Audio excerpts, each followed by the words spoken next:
My government name is Ronald Todd Reeder Jr., but I just go by Ron Reeder.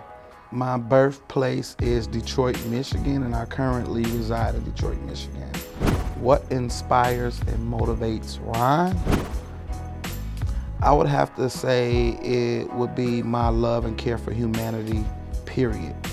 I mean, it's always inspiring to see other people do things, but when you can be a part of the team and doing the same things also to help other people and to inspire, I guess kind of a double standard. My inspiration is to inspire people that's inspired by me.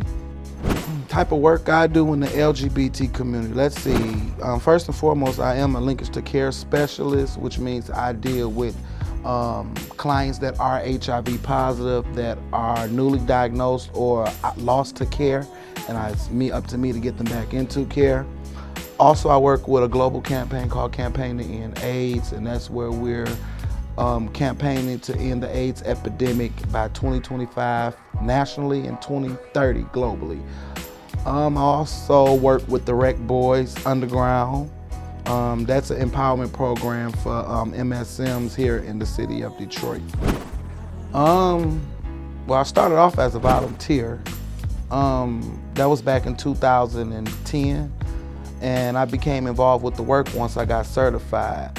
I think my biggest reason for getting into the field is because I lost both of my closest friends to HIV, and I was really unaware of what HIV was back then. Didn't know how could someone so young and with a promising life ahead of them, just within 11 months apart from each other, just die of HIV. So I began to get into the field and come to some of the discussion groups with the Rec Boys, and find myself getting certified within HIV and medicine and outreach and advocacy work, and here I am. 4 years later, here I am. Singing, oh my God.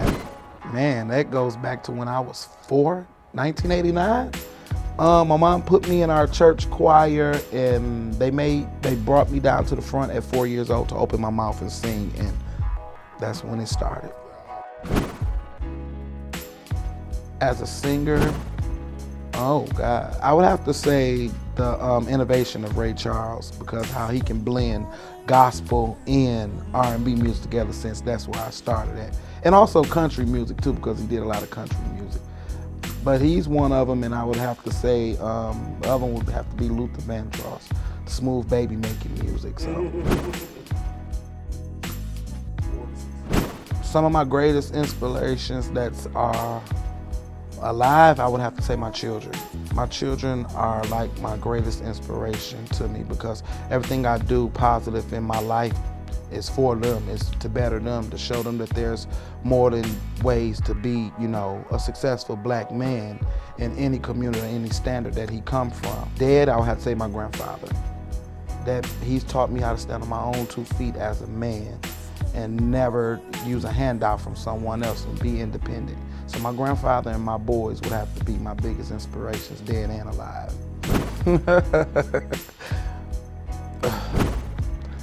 Everybody that shakes your hand is not your friend. I'm gonna say that first and foremost.